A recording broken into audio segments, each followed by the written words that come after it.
Hello viewers, இன்னைக்கான ஆன்மீக பதிவில் நம்ம பார்க்க போகிறது ரொம்பவே முக்கியமான ஒரு தகவலை பற்றி தாங்க. அதாவது ஆகஸ்ட் 14ஆம் தேதி அன்று ஆடிப்பூரம் நிகழ்கிறது. இந்த ஆடிப்பூர தினத்தன்று நாம் அம்மனுக்கு செய்யக்கூடிய வழிபாடு அப்படிங்கிறது ரொம்பவே விசேஷமானது. மற்ற நாட்களில் நாம் செய்கிறத காட்டிலும் இந்த ஆடிப்பூரம் அம்மனுக்கே உகந்தது. அம்மன் பூலோகத்திற்கு தன்னுடைய பக்தர்களை கண்டு தன்னுடைய பக்தர்களினுடைய வேண்டுதலை உடனுக்குடன் நிறைவேற்றி வைக்கக்கூடிய ஒரு நாளாக இந்த ஆடிப்பூரம் பார்க்கப்படுகிறது. அப்படிங்கிறதுனால ஒவ்வொரு வருடத்திலையும் வரக்கூடிய ஆடிப்பூரம் அப்படிங்கிற ஒரு நாளில் பார்த்திங்க அப்படின்னா அம்மன் கோவில்களில் ரொம்பவே விசேஷமான பூஜைகள் நடைபெறும். அதே மாதிரி மக்கள் பார்த்திங்க அப்படின்னா வீட்லேயும் சரி கோவில்கள்லையும் சரி வளையல் தீபம் ஏற்றி வளையல் சாற்றி பார்த்திங்க அப்படின்னா வழிபாட்டை மேற்கொள்வாங்க. இந்த விஷயம் அப்படிங்கிறத ரொம்பவே சிறப்புக்குரியதோடு மட்டும் இல்லாமல் செல்வ செழிப்பை அதிகரிக்க செய்யும். பணவரவு அபரிமிதமாகவே இருக்கும் அப்படின்னே சொல்லலாம்.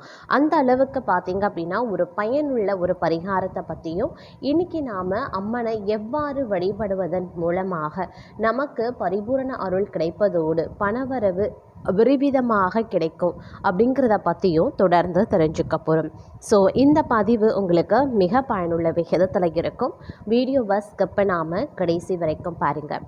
வீடியோக்குள்ளே போகிறதுக்கு முன்னாடி இது வரைக்கும் நீங்கள் நம்ம சேனலை சப்ஸ்கிரைப் பண்ணலை அப்படின்னா உடனே சப்ஸ்கிரைப் பண்ணிக்கோங்க. அப்படியே பக்கத்தில் இருக்கக்கூடிய நோட்டிஃபிகேஷனுக்கான பெல் பட்டனையும் ப்ரெஸ் பண்ணிக்கோங்க. சரி நேர்களே, வாங்க வீடியோக்குள்ளே போகலாம். வரக்கூடிய ஆகஸ்ட் 14 வெள்ளிக்கிழமையோடு இணைந்து வரக்கூடியது தான் ஆடிப்பூரம். பொதுவாக வெள்ளிக்கிழமை அம்மனுக்கு உகந்த மாதமாக பார்க்கப்படுது. அன்றைய கிழமையில் ஆடிப்பூரம் வருவது அப்படிங்கிறது கூடுதல் சிறப்புக்குரியது. இந்த ஆடிப்பூரம் பார்த்திங்க அப்படின்னா அம்மன் வழிபாட்டில் நாம் முக்கியமாக செய்யக்கூடிய ஒரு வழிபாடு வளையல் வழிபாடு. ஒரு சிலர் பார்த்திங்கன்னா வளையலை மாலையாக கட்டி அம்மனுக்கு சாற்றுவாங்க. ஒரு சிலர் வளையல் தானம் செய்வாங்க. ஒரு சிலர் பார்த்திங்க அப்படின்னா வளையல் தீபம் ஏற்றுவாங்க. இந்த மாதிரி நிறைய வழிபாடுகள் வழிபாட்டு முறைகள் ஆடிப்பூரத்தில் சிறப்புக்குரியதாக பார்க்கப்படுது. அந்த வகையில் பார்த்தோன்னா வளையல் தீபம் அப்படிங்கிறத நாம் கோவில்கள்லையும் ஏற்றலாம், இல்லை நம்மளுடைய வீட்டு பூஜை அறையிலையும் ஏற்றலாம். நீங்கள் ஒரு வேளை கோயிலுக்கு போக முடியாது அப்படின்றவங்க தாராளமாக வெள்ளிக்கிழமை மாலையில் 6 மணிக்கோ இல்லை காலையில் 6 மணிக்கோ இந்த பூஜையை இந்த வழிபாட்டு முறையை நீங்கள் மேற்கொள்ளுங்கள். வழக்கமாக உங்களுடைய வீட்டில் வெள்ளிக்கிழமை எப்படியெல்லாம் வீட்டை சுத்தம் பண்ணி பூஜை அறையை சுத்தம் பண்ணி அலங்காரம் பண்ணுவீங்களோ அதே போல் பார்த்திங்க அப்படின்னா அலங்காரம் பண்ணிக்கலாம்.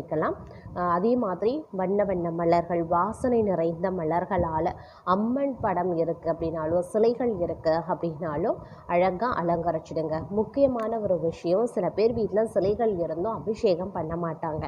ஆடிப்பூரம் கண்டிப்பாக அம்மனுக்கு உகந்தது. அதனால் முடிஞ்ச வரைக்கும் பார்த்திங்க அப்படின்னா அம்மன் சிலைகள் இருக்கக்கூடிய விக்கிரகத்திற்கு கண்டிப்பான முறையில் நீங்கள் அபிஷேகம் செய்தாகணும். அதனால் வீட்டில் ஏதேனும் அம்மன் சிலைகள் இருக்குது அப்படின்னா தாராளமாக அபிஷேகம் பண்ணி அலங்காரம் பண்ணிக்கோங்க. புகைப்படம் இருக்குன்னா பன்னீரால் துளைச்சிட்டு மஞ்சள் குங்குமம் வைத்து வண்ண மலர்கள் வாசனை நிறைந்த மலர்களால் அலங்கரித்து கொள்ளுங்க. அதே மாதிரி அன்றைய தினத்தில் நாம் சர்க்கரை பொங்கல் செய்யலாம். அது தவிர்க்கிறவங்க வகை வகையாக சமைக்கணும் அப்படின்னு நினைக்கிறவங்க வகை வகையாக சமையல் பண்ணி படையல் போடலாம். என்னால் வகை வகையாக சமைக்க முடியாது, நேரம் கிடையாது, இல்லாட்டினா அதற்கான சூழ்நிலைகள் கிடையாது அப்படின்றவங்க வெறும் சர்க்கரை பொங்கல் வைத்து படைக்கலாம். அதுவும் முடியாது அப்படின்றவங்க ஒரு பச்சரிசி சாதத்தை பொங்கி அதில் பார்த்திங்க அப்படின்னா கொஞ்சமாக தயிர் விட்டு கொஞ்சமாக வெல்லமாக நடுவில் வச்சுட்டிங்க அப்படின்னாலும் ரொம்பவே சிறப்புக்குரியது. இது அம்மனுக்கு உகந்த ஒரு காலகட்டமாக பார்க்கப்படுகிறது. முடிகிறவங்க கூழ் இருந்தால் கூட நீங்கள் கூழ் கூட வச்சு படைக்கலாம். இதுக்கு அடுத்து பார்த்திங்க அப்படின்னா வளையல் தீபம். வளையல் தீபம் அப்படிங்கிறது 2 கண்ணாடி வளையல் புதுசாக நீங்கள் எடுத்துக்கொள்ளுங்க. வீட்டில் இருக்கக்கூடிய பழைய வளையலோ இல்லை நீங்கள் போட்டிருக்க வளையலோ இருக்கக்கூடாது. நீங்கள் புதியதாக கடையில் அகல் விளக்கும், ஒரு சின்ன அகல் விளக்கும் ஒரு 2 வளையல்களும் வாங்கிக்கோங்க. அந்த 2 வளையல்களை பக்கத்தில் வைத்து கொண்டு அந்த 2 வளையல்களுக்கும் நடுவில் பார்த்திங்க அப்படின்னா அகல் விளக்க வச்சிடணும். அதாவது நாம் வந்து 2 ஸ்கொயர் ஷேப் 2 வளையல்களையும் வந்து ஒன்றன் மேலே ஒன்றாக வந்து பக்கத்தில் பக்கத்தில் வைக்கணும். ஒரு வளையல் இருக்குன்னா அதற்கு மேலே ஒட்டியவாறு இன்னொரு வளையல் வச்சுட்டு அந்த 2 வளையலும் இணையக்கூடிய அந்த நடு பகுதியில் அகல் விளக்கு வைக்கணும். அகல் விளக்கு வச்சு நீங்கள் பார்த்தீங்கன்னா சுத்தமான பசும் நெய் ஊற்றி அதில் பார்த்தீங்க அப்படின்னா பஞ்சு திரை போட்டு தீபம் ஏற்றணும். இவ்வாறு நீங்கள் தீபம் ஏற்றி அம்மனை வந்து மனதார அந்த தீபமாக நினைத்து அந்த தீபத்தில் வந்து அருள் பாலிக்கிறாள் அம்மன் அப்படின்னு சொல்லி நினச்சி அந்த அம்மனிடம் உங்களுடைய வேண்டுதல்கள் எதுவாக இருந்தாலும் தாராளமாக நீங்கள் முன்வைக்கலாம். வேண்டுதல்களை நீங்கள் முன்வைக்கும் போது பக்தர்களுக்காக நேரடியாக பூலோகத்திற்கு வரக்கூடிய அம்மன் உங்களுடைய இந்த பரிகாரத்திற்காக, இந்த வேண்டுதல்களுக்காக, இந்த வழிபாட்டு முறைக்காக உங்களுக்கு உடனுக்குடன் பலன் தருவாங்க.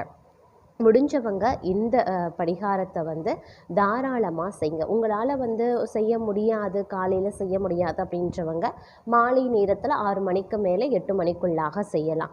இல்லை மாலை நேரம் நாங்கள் வர்றதே லேட்டு அப்படின்றவங்க காலையில் 6 மணிலேருந்து 8 மணிக்குள்ளே, இல்லாட்டினா அதிகாலை பிரம்ம முகூர்த்த நேரம் 4 மணியில் இருந்து 6 மணிக்குள்ளாக, இப்படி 3 நேரத்துலையும் செய்யலாம். அதை தவிர்த்து பார்த்திங்க அப்படின்னா நல்ல நேரம் அப்படின்னு வருது இல்லைங்களா, நல்ல நேரத்துலையும் நாம் செய்யலாம். அதாவது எந்த நேரம் அப்படின்னு பார்த்திங்கன்னா ஆடிப்புறம் வழிபாட்டு நேரம் அப்படின்னு பார்க்கும் பொழுது ஆகஸ்ட் 14 காலை 7:35 இருந்து 8 மணிக்குள்ளே, இல்லையா 9:10 இருந்து 10:20க்குள்ளே நீங்கள் இந்த வழிபாட்டை முடிச்சிடுங்க. அதுக்கு பிறகு பார்த்திங்க அப்படின்னா யமகண்டம் ராகு காலம் குளிகை வந்துடும். அதனால் அதை தவிர்த்துருங்க. அதை விட்டுட்டீங்க, இந்த நேரத்தை விட்டுட்டீங்க அப்படின்னா மாலை நேரம் 6 மணிக்கு மேலாக 8 மணிக்குள்ளாக இந்த பரிகாரத்தை நீங்கள் தாராளமாக மேற்கொள்ளலாம். அதே மாதிரி ஆடிப்பூரத்தில் வீட்டில் அம்மனை வந்து எளிமையான முறையில் நாம் வழிபாடு பண்ணலாம். ஆடிப்பூரம் அன்னைக்கு வீட்டை சுத்தம் செய்து ஒரு மணப்பலகையை எடுத்துட்டு அதன் மேலே சிவப்பு துணி விரிச்சுக்கோங்க. வீட்டில் இருக்கக்கூடிய ஏதாவது ஒரு அம்மன் படத்தை அதன் மீது வைத்து வாசனை மலர்களால் அலங்காரம் செய்யலாம். அம்மனுக்கு சர்க்கரை பொங்கல், பால் பாயாசம், பருப்பு பாயாசம் போன்ற ஏதாவது ஒன்றை நைவேத்தியமாக படைக்கலாம். கடையில் புதிதாக வாங்கி வந்த வளையல், வெற்றிலை பாக்கு, பழங்கள், மஞ்சள், குங்குமம், சந்தனம் ஆகியவற்றை அம்மனுக்கு சமர்ப்பிக்கணும். அம்மனினுடைய படத்திற்கு முன்பாக விளக்கேற்றி வைத்து ஒரு பெண்ணிற்கு நலங்கு வைப்பதை போல அம்மனின் படம் அல்லது விக்கிரகத்திற்கு சந்தனம் பூசி குங்குமம் தொட்டு வைக்க வேண்டும். ஒரு பெண்ணிற்கு வளைகாப்பு நடத்துவதை போல அம்மனின் விக்கிரகம் இருந்தால் அதற்கு வளையல் மாட்டி விடலாம். விக்கிரகம் இல்லை அப்படின்னா அம்மனின் படத்திற்கு வளையலை மாலையாக கட்டி அணிவிக்கலாம். வளையல் மாலை கட்ட முடியவில்லை என்றால் அம்மனின் பாதங்களுக்கு கீழ் அதை வைத்து விடலாம். அம்மனுக்கு பிரியமான அபிராமி அந்தாதி பாடி தீபாராதனை காட்டி திருஷ்டி கழிப்பதை போல தீப தூபங்கள் காட்ட வேண்டும். பிறகு அம்மனின் படத்தை எடுத்து சென்று பூஜை அறையில் விளக்கமாக இருக்கக்கூடிய இடத்துல வச்சிடுங்க. இல்லை இந்த வழிபாட்டை நீங்கள் பூஜை அறையிலேயே பண்ணணும்னு நினைக்கிறீங்கன்னா தாராளமாகவும் பண்ணலாம். இவ்வாறு நீங்கள் வழிபடுறதன் மூலமாக உங்களுக்கு அதீத நன்மைகள் கிடைக்கும் அப்படிங்கிற ஒரு அருமையான ஆன்மீக தகவலோடு இன்றைய பதிவை நாம் நிறைவு செய்து கொள்ளலாம்.